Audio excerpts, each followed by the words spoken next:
اعوذ باللہ من الشیطان الرجیم، بسم اللہ الرحمن الرحیم۔ ناظرین محترم السلام علیکم ورحمۃ اللہ وبرکاتہ۔ میں ہوں آپ کا میزبان محمد رئیس احمد اور پیش کیا جا رہا ہے ماہ ربیع النور، ماہ ربیع الاول کا خصوصی پروگرام نقوش سیرت، جس میں سرکار علیہ الصلوۃ والسلام کی سیرت مبارکہ کے مختلف گوشے شامل کیے جا رہے ہیں۔ اس وقت پورا ملک اور پورا ہر شہر کا ہر علاقہ، ہر قصبہ، ہر ضلع جو ہے جگمگا رہا ہے، سرکار علیہ الصلوۃ والسلام کی آمد کی خوشی منا رہے ہیں اہل ایمان، اور اس بات کا اظہار کر رہے ہیں کہ چاہے کیسے ہی حالات ہوں، کووڈ ہو، کرونا ہو، کوئی بھی موسم ہو، کوئی بھی معاملہ ہو، ہم نبی کریم علیہ السلام کے میلاد پاک کے حوالے سے مستعد ہیں اور الحمدللہ مستعد رہیں گے۔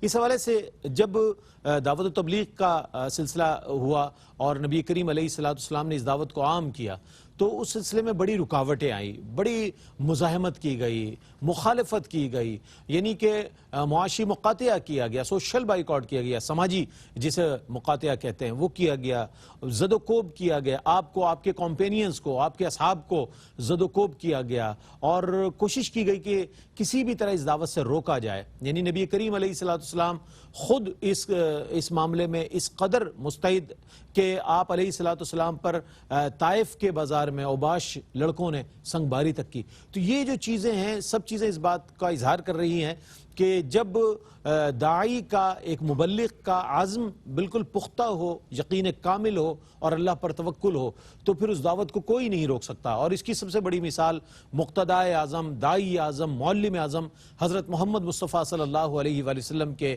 ان اقدامات سے ملتی ہے اور ان تمام واقعات سے ملتی ہے۔ آج انشاءاللہ اس حوالے سے بات کریں گے۔ ہمارے درمیان موجود ہے ممتاز و معروف عالم دین علامہ حافظ اویس احمد صاحب۔ السلام علیکم ورحمۃ اللہ۔ وعلیکم السلام ورحمۃ اللہ وبرکاتہ۔ اور میرے بائیں جانب تشریف فرمائے علامہ مفتی خرم اقبال رحمانی صاحب۔ السلام علیکم ورحمۃ اللہ وبرکاتہ۔ وعلیکم السلام ورحمۃ اللہ۔ اور میرے بائیں جانب تشریف فرما ممتاز و معروف قاری و نعت خواں اے آر وائی ڈیجیٹل پر الحمدللہ پورا مہینہ ماہ رمضان میں، اور اس کے علاوہ A R Y Q T V پر پورا سال کم و بیش آپ نظر آتے ہیں، بہت خوبصورت انداز میں تلاوت فرماتے ہیں نعت رسول مقبول صلی اللہ علیہ وسلم، ہدایہ حمد اور ہدایہ مناقب کا نذرانہ پیش کرتے ہیں۔ قاری محمد محسن قادری تشریف فرمائے۔ السلام علیکم ورحمۃ اللہ وبرکاتہ۔ اچھا، آپ ہی کی آواز میں ہم کلام شامل کریں گے اور اس کے بعد اپنے موضوع پر کلام کریں گے۔ بسم اللہ۔ سحر کا وقت تھا، معصوم کلیاں مسکراتی تھیں،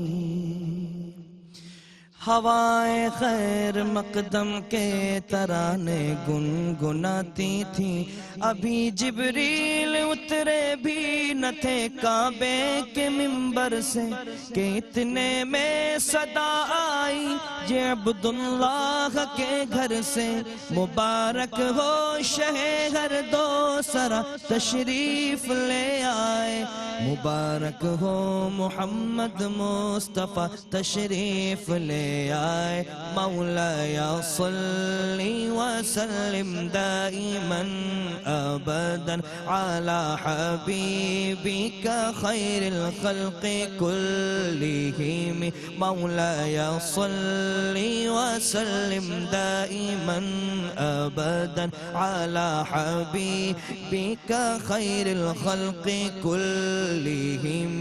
کہیں معصوم ننھی بچیاں تھیں دف بجاتی تھیں، رسول پاک کی جانب اشارے کر کے گاتی تھیں کہ ہم ہیں بچیاں نجار کے عالی گھرانے کی، خوشی ہے آمنہ کے لال کے تشریف لانے کی، مسلمانوں کے بچے بچیاں مسرور تھے سارے، گلی کوچے خدا کی حمد سے معمور تھے سارے، نبوت کی سواری جس طرف سے ہو کے جاتی تھی، درود و نعت کے نغمات کی آواز آتی تھی،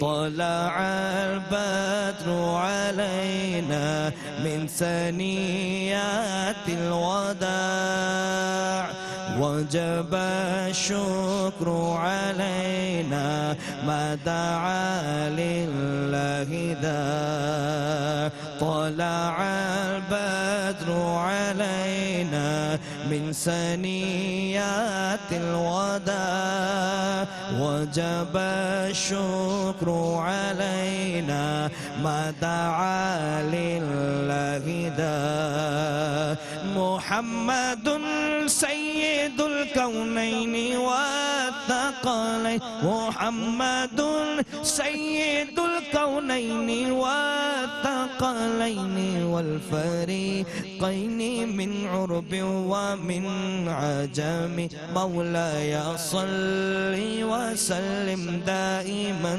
أبدا على حبيبك خير الخلق كلهم ربي بالمصطفى بلغ مقاصدنا يا ربي بالمصطفى بلغ مقاصدنا يا ربي بالمصطفى بلغ مقاصدنا واغفر لنا ما مضى يا واسع الكرم مولاي صل وسلم دائما أبدا على حبيبك خير الخلق كلهم بہت خوبصورت انداز میں قاری محسن قادری کلام پیش کر رہے تھے، اور کلام بھی وہ کہ جو عید میلاد النبی صلی اللہ علیہ وآلہ وسلم کی محافل میں بطور خاص پیش کیا جاتا ہے اور پسند کیا جاتا ہے، پیش کر رہے تھے۔ اچھا علامہ صاحب یہ فرمائیے گا کہ عام الحزن جو ہے وہ کسے کہا جاتا ہے اور اس واقعے کے اثرات کیا کیا ہے؟ میں چاہتا ہوں اس پر کچھ کلام فرمائیے گا۔ بسم اللہ الرحمن الرحیم۔ لفظی اعتبار سے عام الحزن جو ہے اس کے معنی ہے غم کا سال۔ غم کا سال عربی میں عام سال کو کہتے ہیں اور حزن غم کو کہتے ہیں، اور اس سے مراد آپ صلی اللہ علیہ وسلم کا مکہ مکرمہ میں اعلان نبوت کے بعد جو 10واں سال ہے وہ عام الحزن کہلاتا ہے، اور اس کو آپ صلی اللہ علیہ وسلم نے غم کا سال اس لیے قرار دیا کہ اس سال حضور صلی اللہ علیہ وسلم کے چچا حضرت ابو طالب کا انتقال ہوا، اور ان کے انتقال کے 3 یا 5 دن کے بعد ام المومنین سیدہ خدیجہ رضی اللہ تعالیٰ عنہ کا وصال ہو گیا۔ یہ 2 شخصیات حضور صلی اللہ علیہ وسلم کی زندگی میں آپ کے سہارے کے حوالے سے، آپ کی مدد، معاونت اور نصرت کے حوالے سے، آپ کی حوصلہ افزائی کے حوالے سے بہت زیادہ اہم تھی۔ حضرت ابو طالب کا تو آپ یہ دیکھیں کہ جب شام کی طرف وہ سفر کر رہے تھے، حضور علیہ السلام کے بچپن کا جو واقعہ ہے، تو چونکہ وہ حضور صلی اللہ علیہ وسلم ان کی کفالت میں تھے، تو وہ اکیلے جا رہے تھے حضور علیہ السلام کو چھوڑ کر۔ جی تو تھوڑے وقت کی جدائی تھی، لیکن جب انہوں نے حضور کی طرف دیکھا تو حضور اداس تھے، تو وہ حضور کے پاس آئے اور کہا میں تمہیں ساتھ لے کے جاؤں گا، تو پھر چھوڑا نہیں۔ تو تھوڑے ٹائم کی جو جدائی تھی حضور اس پہ اداس ہو گئے تھے، تو آپ اس سے اندازہ لگائیں کہ جب ان کا وصال ہو گیا ہوگا تو آپ صلی اللہ علیہ وسلم نے اپنے چچا کی جو کمی ہے وہ کتنی زیادہ محسوس کی ہوگی۔ اور پھر اس کے فوراً بعد آپ کی زوجہ محترمہ کا انتقال ہو گیا، اور ام المومنین کا جو حضور علیہ السلام کی مکی زندگی کے اندر کردار ہے، اور اعلان نبوت کے بعد پہلی وحی سے لے کر 10 نبوی تک جو ان کا کردار ہے، اور روز شام کو جب حضور پلٹ کے گھر جاتے تھے اور روز جو ہے وہ ان کا سہارا، ان کی محبت، اور وہ حضور صلی اللہ علیہ وسلم سے جدا ہو گئیں، تو یہ اس وجہ سے عام الحزن کہلاتا ہے۔ اور اس کے پھر اثرات اور نتائج کے طور پر کیونکہ حضرت ابو طالب کی جو شخصیت تھی اس قبائلی علاقے میں وہ بہت زیادہ اہم شخصیت تھی، تو ان کے انتقال کے بعد وہ جو مکہ والے تھے ان کو کھلے عام مزید موقع ملا حضور علیہ السلام کو ستانے کا، تنگ کرنے کا، اذیت دینے کا۔ یہی وہ مرحلہ تھا کہ پھر اگلے سال رب کائنات نے حضور علیہ السلام کو اپنے پاس معراج پر بھی بلایا تھا، لیکن سننے والوں کو یہ ہمیشہ ذہن میں رہے کہ یہ جو خوشیوں کی معراج ہوئی تھی اس سے پہلے غم کی معراج ہوئی تھی۔ جب انسان مشکلات سے گزرتا ہے، تکلیفوں سے گزرتا ہے، پھر اس کے بعد اس کے لیے آسانی آتی ہے، تو یہ حضور صلی اللہ علیہ وسلم کے 10ویں سال میں یہ جو واقعات ہوئے وصال کے، اور اس کے بعد حضور صلی اللہ علیہ وسلم کا مزید تکالیف کی طرف بڑھ جانا، یہ عام الحزن اور اس کے بنیادی نتائج۔ بہت اچھے انداز میں آپ نے بیان فرمایا۔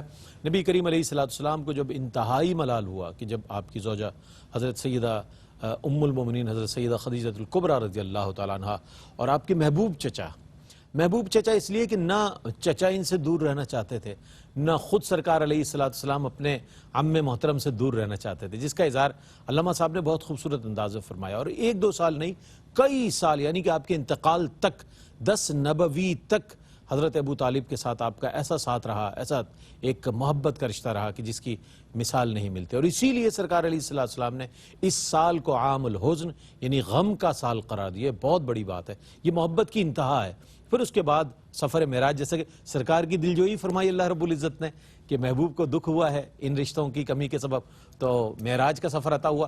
ایک مختصر سا وقفہ ہے، وقفے کے بعد لوٹتے ہیں. مجھے امید ہے آپ کو اور ہمارا ساتھ رہے. ناظرین آپ کا خیر مقدم ہے. نقوش سیرت میں آج انتہائی اہم موضوع کے ساتھ ہم آپ کی خدمت میں حاضر ہیں، یعنی کہ عام الحزن پر بات ہوئی.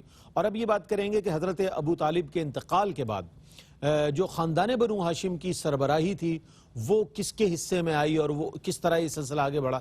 چونکہ یہ خاندان بڑا بااثر خاندان تھا بنو ہاشم جو ہے، اور اس کی سربراہی تھی، اس میں سردار تھے ظاہر ہے. اور اب ایک ایسی شخصیت کی کمی کے بعد یہ سلسلہ کس کی ذمہ جاتا ہے، یہ جانتے ہیں. مفتی صاحب کیا فرمائے گا اس حوالے سے؟ بسم اللہ الرحمن الرحیم والصلاة والسلام علی رسولہ الکریم، اما بعد. جیسے کہ ابھی تذکرہ ہوا، جناب ابو طالب ایک ایسی عظیم الشان شخصیت کے مالک تھے، اور حضور علیہ السلام کے ساتھ جو ان کا قلبی تعلق ہے، اس کے اندر یہ بات بھی ہم نے پڑھی کہ جناب ابو طالب اپنے بچوں سے زیادہ حضور علیہ السلام سے محبت کیا کرتے تھے، یہاں تک کہ ان کا بستر بھی اپنے ساتھ لگایا کرتے تھے. اور جب کھانے کی بات آتی تو پہلے حضور علیہ السلام کو کھانا کھلاتے تھے، بعد میں اپنی اولاد کو کھانا کھلایا کرتے تھے.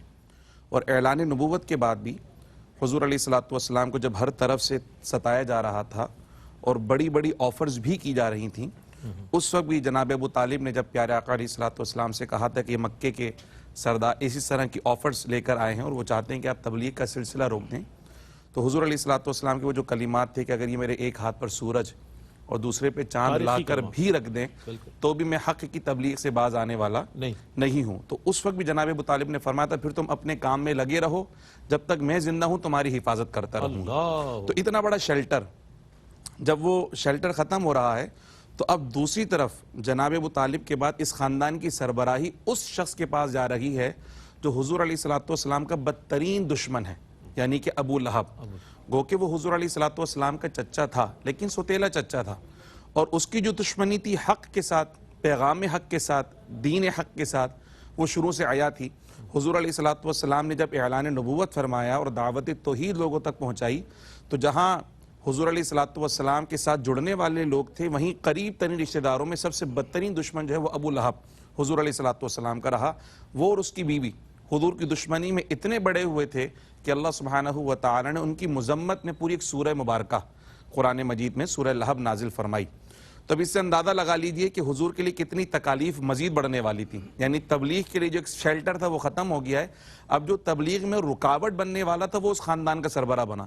تو سب سے پہلا کام جو ابو لہب نے کیا وہ یہ کیا کہ حضور علیہ السلام کے متعلق یہ اعلان فرمایا کہ میں ان کو خاندان بنو ہاشم سے عاق کرتا ہوں. اور دشمنی کا اندازہ اس بات سے بھی لگا لیجئے جو شعب ابی طالب کے اندر جو مقاطعہ ہوا، سوشل بائیکاٹ ہوا، وہ خاندان بنو ہاشم کا تھا. اس خاندان بنو ہاشم کے وہ افراد جو حضور علیہ السلام کے قریب تر تھے، اگرچہ وہ مومن نہیں تھے لیکن پھر بھی سب اس سماجی مقاطعے میں شامل ہوئے. اس کے اندر تمام خاندان بنو ہاشم کے افراد شامل تھے لیکن ابو لہب اس میں بھی شامل نہیں تھا. یعنی اتنی بدترین مخالفت اس کی ذمہ تھی. دوسرا اس نے کام یہ کیا کہ جہاں جہاں حضور علیہ السلام تبلیغ کے لیے تشریف لے جاتے یہ بھی ساتھ جاتا. حضور اعلان حق اور پیغام حق سناتے اور یہ لوگوں کے اندر بیٹھ کر شور مچاتا ہے کہ یہ جو ہے نا بددین ہو گیا، معاذ اللہ، اس کی بات نہیں سنو، یہ مجنون ہو گیا ہے، دیوانہ ہو گیا ہے. تو حضور علیہ السلام کے لیے جو پریشانی کا ایک نیا سلسلہ شروع ہوا وہ اس کیفیت میں کہ اپنے ہی خاندان کا ایک بدترین فرد خاندان کا سربراہ بھی بن گیا ہے اور حضور علیہ السلام کے پیغام حق میں مزید رکاوٹیں ڈالنے کی وہ کوششیں کر رہا ہے. ٹھیک ہے. اچھا، ایک جو واقعہ ہے اسی دوران یعنی ہجرت سے پہلے وہ سفر طائف کا بھی ہے، جس کے بارے میں اشعار میں بھی مختلف اشعار میں شعراء نے بھی کہا اور اس واقعے کو قلم بند کیا. وہ حضور علیہ السلام کا وہ ایک ہمیں نظر آتا ہے آپ کا عہد کی جس میں شدید دباؤ، یعنی تبلیغ دین کے حوالے سے جو آپ نے کام شروع کیا، اس کے حوالے سے جو ابلاغ کیا اس کا، تو اس کے حوالے سے شدید قسم کی مزاحمت. اور طائف میں یہ واقعہ کب پیش آیا، کیا اس کا پس منظر میں چاہتا ہوں اس پر کچھ کلام فرمائیے. سفر طائف جو ہے آپ صلی اللہ علیہ وسلم کا طائف کی طرف جانا، بعض لوگوں نے اسے اس چیز سے جوڑا ہے کہ حضور صلی اللہ علیہ وسلم کو مکہ مکرمہ میں پناہ نہیں مل رہی تھی تو آپ صلی اللہ علیہ وسلم طائف کی طرف تشریف لے گئے۔ ایسی بات نہیں ہے، کیونکہ آپ صلی اللہ علیہ وسلم کے جو تبلیغی معاملات تھے مکی زندگی میں ہوں یا پھر مدینہ شریف جانا ہو، یہ سب قدرتی طور پر طے ہو چکے تھے۔ کس کو حبشہ کی طرف بھیجنا ہے، کس کے لیے کیا معاملات ہیں، یہ سب آپ صلی اللہ علیہ وسلم کے لیے رب کائنات نے طے کر دیے تھے، اور جانے کے لیے مدینہ طے ہو چکا تھا پہلے ہی۔ تو یہ وجہ نہیں تھی کہ کوئی جگہ نہیں ہے تو اس لیے طائف چلے گئے، یہ کوئی ریزن نہیں ہے۔ اصل اس کی وجہ یہ تھی کہ جس ماحول میں حضور مکہ مکرمہ میں رہ کر تبلیغ دین کر رہے تھے اس میں سارے علاقے کور ہو چکے تھے۔ بالکل بالکل ایسے ہی آپ دیکھیں مکہ مکرمہ، ام القریٰ، ومن حولہا جس کو قرآن نے کہا ہے، جب شیب ابی طالب میں تھے تو انہوں نے تو رکھا ہوا تھا سزا دینے کے لیے، تو وہ حضرت یوسف علیہ السلام جیل میں بھی تبلیغ کیا کرتے تھے، نبیوں کا تو کام ہی یہی ہے۔ تو وہ اس گھاٹی میں محصور ہو کے جو گھاٹی کے ارد گرد وادیاں تھیں نا، وہاں دین پہنچاتے تھے۔ تو حضور علیہ السلام نے کوئی گھاٹی، کوئی وادی، کوئی جگہ چھوڑی نہیں تھی، باقی طائف ہی رہ گیا تھا۔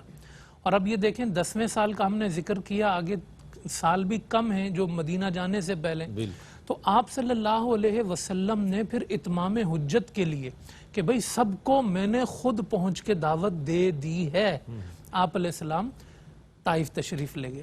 اور طائف میں آپ صلی اللہ علیہ وسلم نے ایک تو وہاں کے جو امراء تھے، عبدی علیل اور حبیب، جو 3 بھائی ہیں جو سردار ہیں وہاں کے، صرف سرداروں تک نہیں، میرے مصطفیٰ نے ایک ایک گھر اور ایک ایک گھر کے ایک ایک دروازے کو کھٹکھٹایا ہے اور کہا ہے میں تم تک خدا کا پیغام پہنچاتا ہوں، اپنی حجت پوری کر رہا ہوں میں کہ میں سب کے پاس آیا ہوں، میں نے سب کو اپنا دین پہنچایا ہے، اپنے رب کا پیغام پہنچایا ہے۔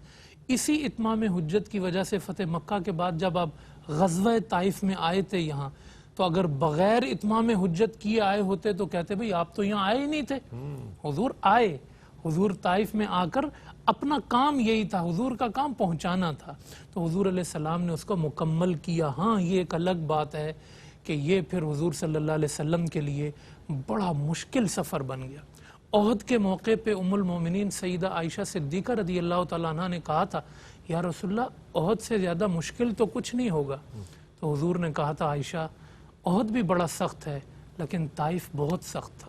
یہ حضور کو یاد رہتا تھا، یہ بڑا مشکل سفر تھا جس میں حضور ایک ایک گھر میں تبلیغ کر رہے ہیں اور امراء یہ کہہ رہے ہیں کہ ان پر سنگ زنی کرو، ان پر پتھر مارو، اور اوباش لونڈوں کو حضور علیہ السلام کے پیچھے لگایا، آپ صلی اللہ علیہ وسلم آگے آگے۔ زید بن حارثہ اس سفر میں آپ صلی اللہ علیہ وسلم کے ساتھ تھے، وہ دائیں ہوتے بائیں ہوتے، وہ پتھر اپنے اوپر کھاتے، لیکن آپ صلی اللہ علیہ وسلم نے جو ہے وہ ان پتھروں کو خود برداشت کیا۔ اور یہ بات ذہن میں رہے کہ لیڈر وہ ہوتا ہے جو پتھر خود کھاتا ہے۔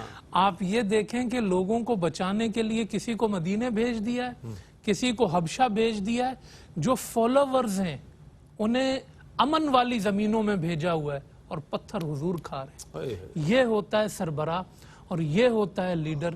اور دنیا میں جب بھی سربراہ کا معیار مقرر ہوگا وہی معیار ہوگا، حق کا وہی سربراہ ہوگا جو معیار محمد عربی صلی اللہ علیہ وسلم نے قائم کیا ہے، اور رہتی دنیا تک یہ معیار قائم رہے گا کہ جو مشکل کے مسافر ہوتے ہیں، جو حق کے مسافر ہوتے ہیں، وہ ان مشکلات کو برداشت کرتے ہیں، لہو لہان ہوتے ہیں، ان پر تکلیفیں آتی ہیں اور تکلیفیں اٹھانے کے بعد وہ گوہر نایاب کو پاتے ہیں۔ کیا بات ہے، سبحان اللہ سبحان اللہ، کیا اچھی بات آپ نے ارشاد فرمائی کہ جب بھی کسی لیڈر کا کوئی معیار اس کا تعین کیا جائے گا تو وہ تعین ہوگا نبی کریم علیہ السلام کو سامنے رکھ کے۔ کیوں کہ معیار ذات سید ابرار ہی رہے، معیار ذات سید ابرار ہی رہے، چاہے کسی اصول کی تعریف کیجئے، معیار ذات سید ابرار ہی رہے، چاہے کسی اصول کی تعریف کیجئے۔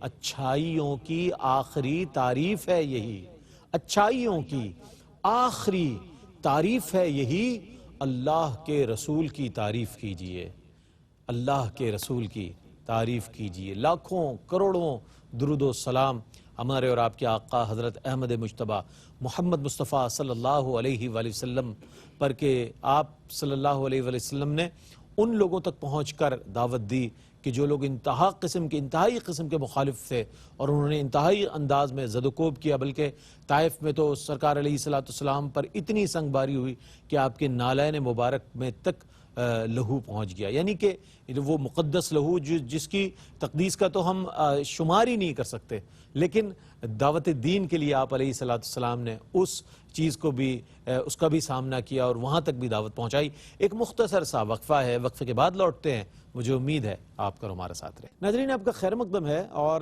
واقعہ طائف کا سفر طائف کا جو سلسلہ اس کو بہت اچھے انداز میں دونوں ہی حضرات ماشاءاللہ پورے موضوع پر بہت عمدہ کلام فرما رہے ہیں۔ اب ہم یہ جاننا چاہیں گے کہ آیا سفر طائف سے واپسی پر جو واقعات رونما ہوئے وہ کیا ہے؟ چونکہ یہ کوئی ایسا تو نہیں ہے کہ آپ علیہ السلام تشریف لے گئے اور آنن فانن تشریف لے آئے، وہ ایک سفر ہے، پیادہ سفر ہے یا کسی اور سواری کے ساتھ سفر ہے، تو اس سفر میں بھی بہت ساری چیزیں واقعات ہیں، کیا فرمائیے گا اس حوالے سے؟ بلا شبہ حضور علیہ السلام کے جو سفر طائف ہے، جس طرح قبلہ نے ارشاد فرمایا، یہ ایک نشان راہ ہے ہر داعی کے لیے، ہر مبلغ کے لیے، ہر قائد کے لیے، کہ کامیابی حاصل کرنے کے لیے کتنی محنت کرنی پڑتی ہے، کتنی جد و جہد کرنی پڑتی ہے، کتنی تگدو کرنی پڑتی ہے، اور ایسا نہیں کہ کامیابی تشتری میں سجا کر پیش کر دی جاتی ہے، اس کے لیے بڑی محنت کرنی پڑتی ہے۔ اور حضور علیہ السلام تو اللہ سبحانہ وتعالیٰ کے محبوب ہیں، انہیں تو اتنی تکلیفیں برداشت کرنے کی زحمت گوارہ ہی نہیں کرنی تھی، لیکن حضور علیہ السلام نے تبلیغ کے لیے جتنی تکلیفیں برداشت کی ہیں وہ امت کے لیے درس ہی درس ہے۔ اس سفر میں جو کیفیات رہیں، حضور علیہ السلام کو ستایا گیا، سنگ باری کی گئی، تو پیارے آقا صلی اللہ تعالیٰ علیہ وسلم جو ہے وہ ایک باغ میں تشریف لے گئے۔ یہ عتبہ اور شیبہ کا باغ تھا، گو کہ تھے تو یہ بھی کافر، لیکن مکے کی ایک قرابت اور ایک نسبت تھی، تو حضور علیہ السلام کو انہوں نے پناہ بھی دی، اور اپنے غلام عداس کے ہاتھ جو ہے انگوروں کے خوشہ حضور علیہ السلام کی بارگاہ میں پیش کیا۔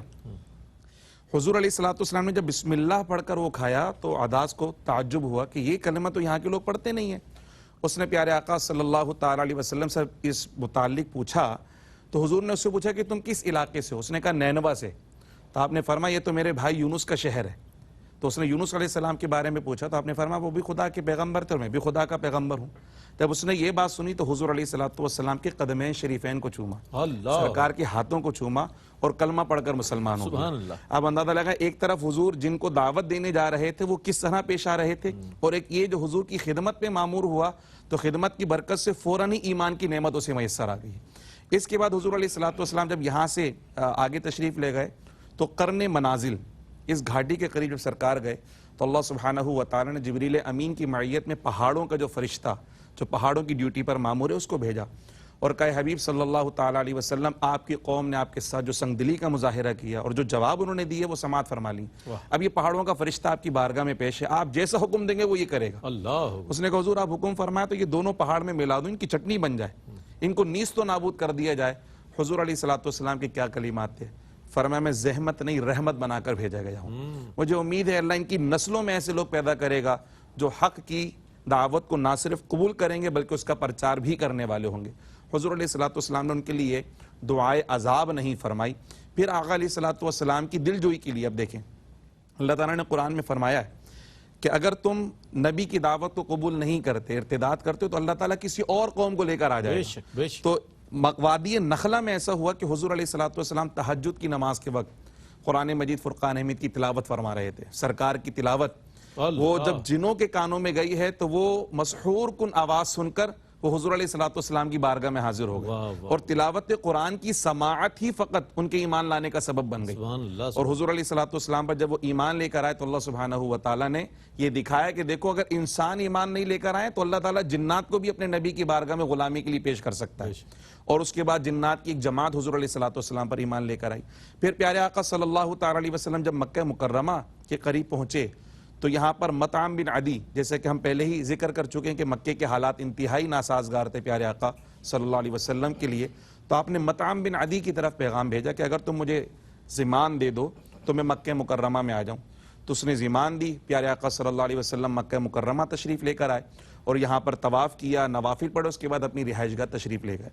اور یہاں حضور علیہ الصلوۃ والسلام نے اب کیا کیا کہ جو حج کے موقع پر وفود آیا کرتے تھے، حضور علیہ الصلوۃ والسلام نے ان کے پاس جا کر، ان کے خیموں میں جا کر حضور علیہ الصلوۃ والسلام نے دین کی تبلیغ کرنا شروع فرمائی.